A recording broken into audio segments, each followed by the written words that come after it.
एक आम सी दोपहर को अहमदाबाद शहर में एक ऐसी त्रासदी हुई जिसकी किसी ने कल्पना भी नहीं की थी। 12 जून 2025 को एयर इंडिया की फ्लाइट AI 171, जो एक मॉडर्न बोइंग 787-8 ड्रीमलाइनर थी, सरदार वल्लभ भाई पटेल इंटरनेशनल एयरपोर्ट से अपनी यात्रा शुरू की। यह विमान लंदन गैटविक जा रहा था, जिसमें 242 लोगों की उम्मीदें और सपने थे। हालांकि इस फ्लाइट का अंत उड़ान भरने के कुछ ही देर बाद होना तय था। परिवारों, बिजनेस ट्रैवलर्स और टूरिस्ट्स से भरा यह विमान दुखद रूप से क्रैश हो गया, जिससे एक सामान्य उड़ान भारत के हाल के इतिहास की सबसे विनाशकारी एविएशन आपदाओं में से एक बन गई। इस घटना ने देश के दिल पर एक गहरा घाव छोड़ दिया है। विमान में कुल 242 लोग सवार थे, 217 एडल्ट्स, 11 बच्चे और 2 नवजात शिशु। यह फ्लाइट अहमदाबाद के जीवंत शहर और लंदन के ग्लोबल हब के बीच एक सीधा लिंक थी। आसमान में उड़ने के बजाय विमान लड़खड़ाया और गिर गया, सीधे BJ medical college doctors hostel में जा गिरा। यह टक्कर दोपहर के खाने के समय हुई, जब इमारत में लोग मौजूद थे, जिससे भयावहता और बढ़ गई। क्रैश साइट तुरंत अराजकता और विनाश का दृश्य बन गई, जिसमें आग की लपटें और धुआं आसमान में फैल गया, जो कई मील दूर से दिखाई दे रहा था। जान माल का नुकसान चौंका देने वाला और लगभग पूरा था। विमान में सवार 242 लोगों में से दिल दहला देने वाले 241 लोगों की क्रैश में मौत की पुष्टि हुई। इस त्रासदी को और भी गहरा कर दिया पूर्व गुजरात के मुख्यमंत्री विजय रूपाणी की मौत ने, जो इस दुर्भाग्यपूर्ण फ्लाइट के यात्री थे। विमान में उनकी उपस्थिति ने राजनीतिक परिदृश्य में हलचल मचा दी, जिसमें वरिष्ठ राष्ट्रीय नेताओं ने अपना गहरा दुख और संवेदना व्यक्त की। इस क्रैश ने न केवल आम सिटीजनों की जान ली, बल्कि एक सम्मानित सार्वजनिक व्यक्ति की भी जान ली, जिससे राष्ट्रीय शोक में दुख की एक और परत जुड़ गई। यह विनाश केवल फ्लाइट AI 171 के यात्रियों और क्रू तक ही सीमित नहीं था। विमान की डॉक्टर्स हॉस्टल से टक्कर के परिणाम स्वरूप जमीन पर भी बड़ी संख्या में लोग हताहत हुए। इमारत के अंदर मौजूद अनगिनत लोगों की जान चली गई, जो बिना किसी चेतावनी के आग की चपेट में आ गए। इसके अलावा टक्कर के भारी बल और उसके बाद लगी आग के कारण जमीन पर 50 से अधिक लोग अस्पताल में भर्ती हुए, उनमें से कई गंभीर जानलेवा चोटों के साथ। इस आपदा ने इस तरह हवा और जमीन दोनों पर पीड़ितों को जन्म दिया, जिससे इसका दुखद प्रभाव स्थानीय समुदाय में गहरा फैल गया। जमीन पर मौजूद जिन लोगों ने फ्लाइट AI 171 के आखिरी डरावने पलों को देखा, उनकी यादों में वे तस्वीरें हमेशा के लिए बस गई हैं। चश्मदीदों ने बताया कि विमान के रनवे से उड़ान भरने के लगभग 30 सेकंड बाद उसमें से एक तेज, असामान्य आवाज आई।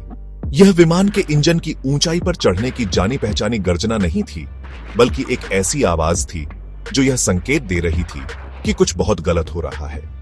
आसपास के आवासीय क्षेत्रों के लोगों ने ऊपर देखा तो विशाल बोइंग 787 को खतरनाक रूप से कम ऊंचाई पर उड़ते देखा। उसके पंख उनके घरों के ऊपर से खतरनाक तरीके से गुजरते हुए लिफ्ट बनाए रखने के लिए संघर्ष कर रहे थे।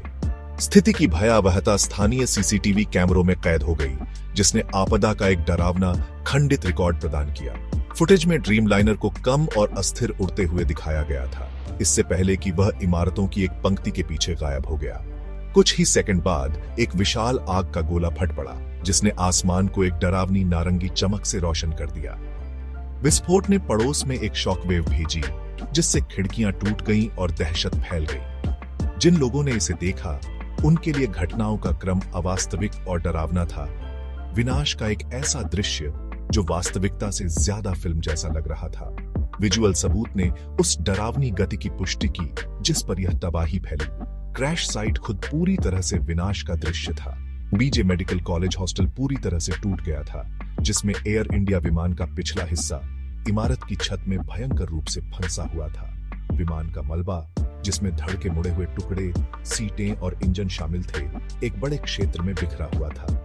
मलबे के साथ यात्रियों का निजी सामान, कपड़े और यात्रा दस्तावेज मिले हुए थे, जो उन जिंदगियों की एक मार्मिक और दिल दहला देने वाली याद दिलाते थे, जो इतनी अचानक बुझ गई थी। यह क्षेत्र तुरंत आग की लपटों में घिर गया, जिससे किसी के लिए भी पास जाना अविश्वसनीय रूप से खतरनाक हो गया। बचाव दल और स्थानीय अधिकारियों की प्रतिक्रिया तत्काल और बड़े पैमाने पर थी।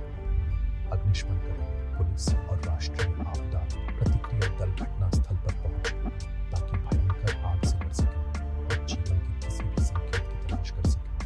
शुरुआती घंटे अराजक थे क्योंकि आपातकालीन सेवाएं आग को नियंत्रित करने और आसपास के क्षेत्र से घायलों को निकालने के लिए अथक प्रयास कर रही थी। बचाव अभियान कई दिनों तक जारी रहा, लेकिन जल्द ही दुखद कार्य बचाव से रिकवरी में बदल गया। अधिकारियों ने मृतकों के शोक संतप्त परिवारों से सैंपल इकट्ठा करने की कठिन प्रक्रिया शुरू की ताकि पीड़ितों की पहचान करने के दर्दनाक कार्य में मदद मिल सके। एक ऐसी प्रक्रिया जो त्रासदी के गहरे मानवीय टोल को रेखांकित करती है। ऐसी विनाशकारी घटना के बाद सबके मन में सबसे बड़ा सवाल होता है, क्यों? इस सवाल का जवाब ढूंढने के लिए भारत के नागरिक उड्डयन मंत्रालय ने तुरंत कार्रवाई की और फ्लाइट AI-171 के क्रैश की औपचारिक और व्यापक जांच शुरू की। अनुभवी इन्वेस्टिगेशनकर्ताओं की एक टीम को अहमदाबाद भेजा गया ताकि क्रैश साइट को सुरक्षित किया जा सके और सबूत इकट्ठा करने की बारीकी से प्रक्रिया शुरू की जा सके। उनका प्राथमिक उद्देश्य विमान के फ्लाइट डेटा रिकॉर्डर और cockpit voice recorder black box को बरामद करना है, जिनमें महत्वपूर्ण डेटा और बातचीत होती है जो फ्लाइट के अंतिम पलों को उजागर कर सकती है और यह समझा सकती है कि आपदा किस वजह से हुई। एयर इंडिया, जो अब अपने इतिहास के सबसे बुरे पलों में से एक का सामना कर रही है, ने भी अपनी आंतरिक जांच शुरू कर दी है। एयरलाइन सरकारी अधिकारियों के साथ मिलकर काम कर रही है ताकि सभी आवश्यक जानकारी प्रदान की जा सके, जिसमें विमान के रखरखाव के रिकॉर्ड, फ्लाइट क्रू का प्रशिक्षण और सेवा इतिहास और पूरी यात्री सूची शामिल है। ध्यान हर संभावित कारक की जांच पर होगा, जिसमें यांत्रिक खराबी और रखरखाव प्रोटोकॉल से लेकर संभावित मानवीय त्रुटि तक शामिल है। एयरलाइन ने इस संकट से निपटने के दौरान पूर्ण पारदर्शिता का वादा किया है, यह जानते हुए कि उसकी प्रतिष्ठा और जनता का विश्वास दांव पर है। इस आंतरिक जांच के निष्कर्ष किसी भी सिस्टमैटिक मुद्दे को समझने के लिए महत्वपूर्ण होंगे। इस क्रैश के कारण विमान के निर्माता बोइंग की ओर से भी तत्काल प्रतिक्रिया मिली। 787-8 ड्रीमलाइनर के निर्माता के रूप में अमेरिकी एरोस्पेस दिग्गज की विफलता के कारण का पता लगाने में गहरी रुचि है। बोइंग ने भारतीय सरकार और एयर इंडिया के साथ पूर्ण सहयोग का सार्वजनिक रूप से वादा किया। जांच टीम को तकनीकी विशेषज्ञता और सहायता प्रदान करने की पेशकश की।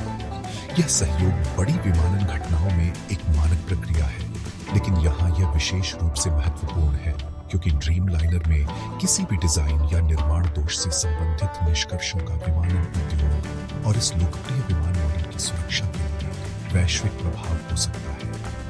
इस दुखद घटना ने एयर इंडिया पर एक लंबी छाया डाल दी है। एक ऐसी एयरलाइन जो अपने निजीकरण के बाद अपनी वैश्विक छवि और सेवा मानकों को बेहतर बनाने के लिए लगन से काम कर रही है। यह क्रैश एक बड़ी बाधा के रूप में काम करता है, जो अनिवार्य रूप से एयरलाइन की सुरक्षा और रखरखाव प्रोटोकॉल के बारे में मुश्किल सवाल उठाता है। यह 2010 में हुई दुखद मंगलवार क्रैश और 2020 में हुई एक और गंभीर घटना सहित पिछली घटनाओं की याद दिलाता है, जिससे जनता और नियामक निकायों दोनों से नए सिरे से जांच शुरू हो गई है। जांच का परिणाम यह तय करने में महत्वपूर्ण होगा कि यह एक अलग त्रासदी थी या एयरलाइन के संचालन के भीतर गहरे अनसुलझे सुरक्षा चिंताओं का एक लक्षण। एयर इंडिया की फ्लाइट AI-171 के क्रैश ने पीड़ितों के परिवारों, अहमदाबाद शहर और पूरे देश पर एक अमिट निशान छोड़ दिया है। नुकसान की भयावहता को समझना मुश्किल है। जिन परिवारों ने अपने प्रियजनों को खोया है, उनके लिए दर्द अथाह है। उन्हें अब पहचान की दर्दनाक प्रक्रिया और इस दिल दहला देने वाली वास्तविकता का सामना करना पड़ रहा है कि उनके रिश्तेदार कभी वापस नहीं आएंगे। एकमात्र जीवित बचे व्यक्ति रमेश विश्वकुमार, एक 40 वर्षीय ब्रिटिश नागरिक की कहानी जीवन की नाजुकता की एक स्पष्ट याद दिलाती है। जबकि वह चमत्कारिक रूप से बच गया, वह अब अस्पताल में भर्ती है और उसे भारी शारीरिक और भावनात्मक आघात से निपटना होगा, जिसमें उसके भाई का नुकसान भी शामिल है जो उसी फ्लाइट में था। अहमदाबाद में स्थानीय समुदाय पर इसका गहरा और बहुआयामी प्रभाव पड़ा है। क्रैश ने न केवल जमीन पर जान ली, बल्कि हवाई अड्डे के पास रहने वाले हजारों लोगों के लिए सुरक्षा की भावना को भी तोड़ दिया। बीजे मेडिकल कॉलेज, जो चिकित्सा और शिक्षा का केंद्र था, मौत और विनाश का स्थल बन गया। शहर के लिए रिकवरी प्रक्रिया लंबी और कठिन होगी, जिसमें न केवल भौतिक संरचनाओं का पुनर्निर्माण शामिल होगा, बल्कि निवासियों, छात्रों और पहले उत्तरदाताओं को मनोवैज्ञानिक सहायता भी प्रदान की जाएगी, जिन्होंने भयावहता को प्रत्यक्ष रूप से देखा। समुदाय दुख में एक साथ आया है, लेकिन उस आग की दोपहर की याद उन्हें आने वाले कई सालों तक सताती रहेगी। यह आपदा एयर इंडिया और व्यापक भारतीय विमानन क्षेत्र के लिए एक महत्वपूर्ण क्षण का प्रतिनिधित्व करती है। इसने क्रूरता से उस भारी जिम्मेदारी को उजागर किया है जो एयरलाइंस हर एक उड़ान के साथ उठाती है। अब मुख्य प्रश्न सुरक्षा, निगरानी और जवाबदेही के इर्द गिर्द घूमते हैं। क्या विमान का ठीक से रखरखाव किया गया था? क्या क्रू को ऐसी आपात स्थिति के लिए पर्याप्त रूप से प्रशिक्षित किया गया था? क्या कोई चेतावनी संकेत थे जिन्हें अनदेखा किया गया था? इन सवालों के जवाब केवल तकनीकी नहीं है, वे हवाई यात्रा में जनता का विश्वास बहाल करने और यह सुनिश्चित करने के लिए मौलिक हैं कि ऐसी त्रासदी कभी दोबारा न हो। जैसे जैसे जांच आगे बढ़ेगी, उद्योग की बारीकी से जांच की जाएगी। अंत में अहमदाबाद हवाई आपदा एक राष्ट्रीय त्रासदी है जिसका पैमाना बहुत बड़ा है। यह जान गंवाने वाले लोगों की, एक आघातग्रस्त समुदाय की और एक ऐसे राष्ट्र की कहानी है जिसे विमानन सुरक्षा के बारे में मुश्किल सवालों का सामना करना पड़ा है। आंकड़ों और आधिकारिक इन्वेस्टिगेशनों से परे यह एक मानवीय आपदा है जिसने अनगिनत परिवारों में एक शून्य छोड़ दिया है। फ्लाइट AI-171 की विरासत को केवल अंतिम रिपोर्ट के निष्कर्षों से ही नहीं मापा जाएगा, बल्कि सीखे गए सबक और सुरक्षा सुधारों से भी मापा जाएगा, जो उस दुर्भाग्यपूर्ण दिन अपनी जान गंवाने वाले 241 यात्रियों और क्रू के साथ साथ जमीन पर मौजूद पीड़ितों की याद में लागू किए जाएंगे।